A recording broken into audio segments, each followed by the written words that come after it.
ഓം ശാന്തി. 8/1/2025. ഇന്നത്തെ മുരളിയുടെ main points.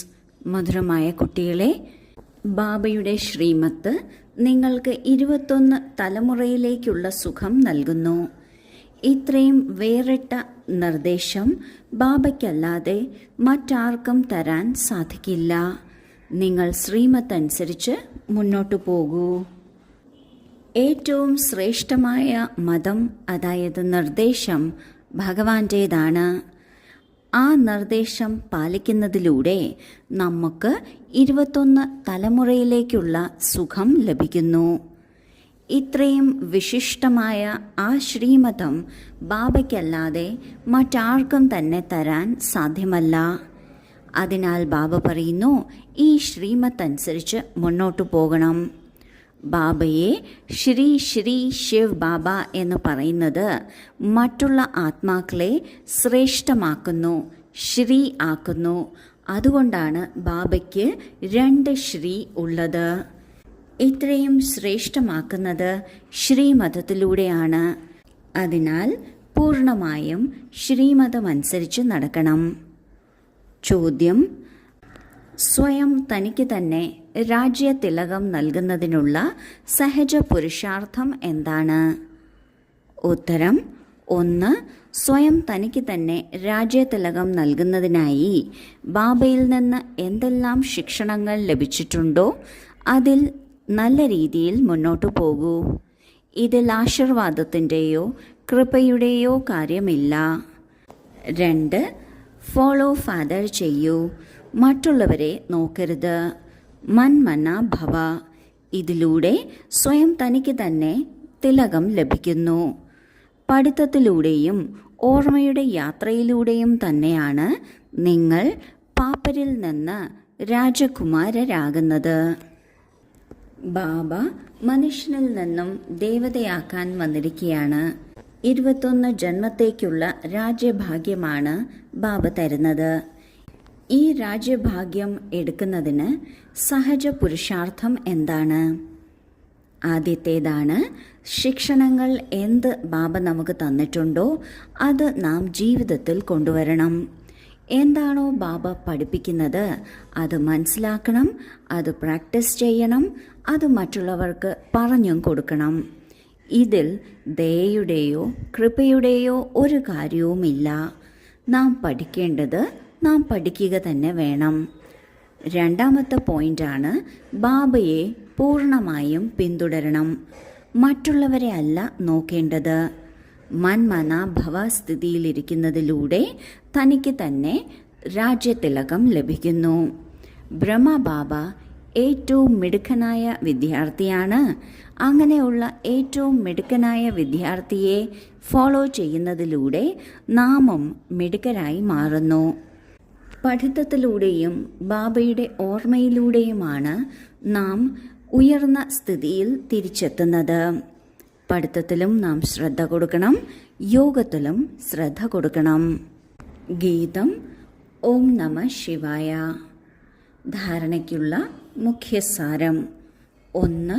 അവിനാശി ജ്ഞാനധനം ദാനം ചെയ്ത് മഹാദാനി ആകണം.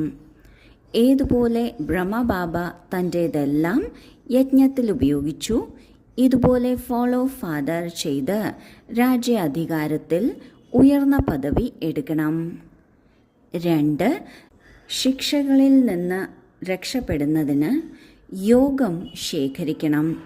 അതിലൂടെ കർമാതീത അവസ്ഥയിൽ എത്തണം. പാസ് വിത്ത് ഓണർ, അതായത് ബഹുമതിയോടെ പാസ്സാകുന്നതിന് പൂർണ്ണ പുരുഷാർത്ഥം ചെയ്യണം. മറ്റുള്ളവരെ നോക്കരുത്. ആദ്യത്തെ പോയിന്റിൽ ബാബ പറയുന്നു, ഈ ജ്ഞാനധനം എന്നത് വളരെ വളരെ മൂല്യമേറിയതാണ്. നമുക്ക് ലഭിക്കുന്ന ജ്ഞാനധനം നാം മറ്റുള്ളവർക്കും ദാനം ചെയ്യണം. ആര് ജ്ഞാനം ദാനം ചെയ്യുന്നുവോ അവരെയാണ് മഹാദാനി എന്ന് പറയുന്നത്. ബ്രഹ്മബാബ തൻ്റേതെല്ലാം ഈശ്വരീയ സേവനത്തിൽ അർപ്പിച്ചു, സഫലമാക്കി. ഇതുപോലെ നമ്മളും ബാബയെ പിന്തുടർന്ന് രാജ്യാധികാരത്തിലും ഉയർന്ന പദവി എടുക്കണം. രണ്ടാമത്തെ പോയിന്റിൽ ബാബ പറയുന്നു, കർമാതീത അവസ്ഥയിൽ എത്തുന്നതിന് യോഗം ശേഖരിക്കണം. ഇതിലൂടെ നാം ശിക്ഷകളിൽ നിന്നും മോചിതരാവുകയും ചെയ്യും. യോഗം ശേഖരിക്കുന്നതിന് നാം സമയം കിട്ടുമ്പോൾ ബാബയുടെ ഓർമ്മയിലിരിക്കണം. എന്നാൽ കർമ്മം ചെയ്യുമ്പോഴും ബാബയുടെ ഓർമ്മ നിലനിർത്തുന്നതിന് ശ്രദ്ധിക്കണം. ബഹുമതിയോടെ പാസ്സാകുന്നതിനുള്ള പൂർണ്ണ പുരുഷാർത്ഥം ചെയ്യണം. നാം നമ്മുടെ പുരുഷാർത്ഥത്തിൽ ഒട്ടും കുറവ് വരുത്തരുത്. ഒരു അലസതയും ഒരു അശ്രദ്ധയും ഉണ്ടാകരുത്. മറ്റുള്ളവരെ നോക്കുക എന്നത് വലിയ ഒരു അശ്രദ്ധയാണ്. നാം അത് ചെയ്യരുത്. വരദാനം: കടുത്ത നിയമത്തിലൂടെയും ദൃഢസങ്കല്പത്തിലൂടെയും അശ്രദ്ധയെ സമാപ്തമാക്കുന്ന ബ്രഹ്മബാബയ്ക്ക് സമാനം അക്ഷീണരായി ഭവിക്കട്ടെ. ബ്രഹ്മബാബയെ പോലെ അക്ഷീണരാകുന്നതിന് ആലസ്യം സമാപ്തമാക്കൂ. ഇതിനായി കടുത്ത നിയമങ്ങൾ വയ്ക്കൂ. ദൃഢസങ്കല്പമെടുക്കൂ. അറ്റൻഷൻ ആകുന്ന കാവൽക്കാരൻ സദാ അലർട്ടായിരിക്കുകയാണെങ്കിൽ അശ്രദ്ധ സമാപ്തമാകും. സ്വയം തൻ്റെ മേൽ ആദ്യം പരിശ്രമിക്കണം, പിന്നെ സേവനത്തിൽ. അപ്പോൾ ഭൂമി പരിവർത്തനപ്പെടും. ഇനി ചെയ്യാം, നടക്കും എന്നുള്ള വിശ്രമത്തിൻ്റെ സങ്കല്പങ്ങളുടെ ഡൺലപ്പ് മെത്ത വിടണം. ചെയ്യുക തന്നെ വേണം. ഈ സ്ലോഗൻ മസ്തകത്തിൽ ഓർമ്മയുണ്ടെങ്കിൽ പരിവർത്തനമാകും. ബ്രഹ്മബാബ അക്ഷീണനായിരുന്നു. ഒരിക്കലും ബ്രഹ്മബാബ തളർന്നിരിക്കുകയാണ്, റെസ്റ്റ് എടുക്കുകയാണ് എന്നതിൻ്റെ ലാഞ്ചന പോലും ഉണ്ടായിട്ടില്ല. കാരണം ബാബ ബാബയുടെ ജീവിതത്തിൽ നിന്ന് അശ്രദ്ധയെ സമാപ്തമാക്കിയിരുന്നു. അശ്രദ്ധ സമാപ്തമാക്കുന്നതിന് കടുത്ത നിയമങ്ങൾ ജീവിതത്തിൽ ഉണ്ടായിരിക്കണം. ദൃഢസങ്കല്പമെടുക്കണം. അറ്റൻഷൻ സദാ ഉണ്ടായിരിക്കണം. ഇതിലൂടെയാണ് അശ്രദ്ധ സമാപ്തമാകുന്നത്. ആദ്യം സ്വയം തൻ്റെ മേൽ പ്രയോഗിക്കണം, എന്നിട്ടാണ് സേവനത്തിൽ പ്രയോഗിക്കേണ്ടത്. ഇതിലൂടെ പരിവർത്തനം സംഭവിക്കും. ചെയ്യാം, പറ്റും, നടക്കും എന്നുള്ള വിശ്രമത്തിൻ്റെ അല്ലെങ്കിൽ മടിയുടെ ഡൺലപ്പ് മെത്ത വിടണം. ചെയ്യുക തന്നെ വേണം എന്നത് ഒരു ദൃഢസങ്കല്പമായി എടുക്കണം.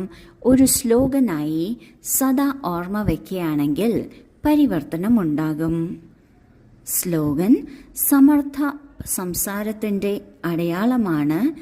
ആ സംസാരത്തിൽ ആത്മീയ ഭാവവും ശുഭഭാവനയും ഉണ്ടായിരിക്കും. സമർത്ഥമായ സംസാരം എന്നാൽ അർത്ഥം നിറഞ്ഞ സംസാരം എന്നാണ്. അങ്ങനെയുള്ള സംസാരത്തിൽ ആത്മീയ ഭാവവും ശുഭഭാവനയും അടങ്ങിയിരിക്കും. ഓം ശാന്തി.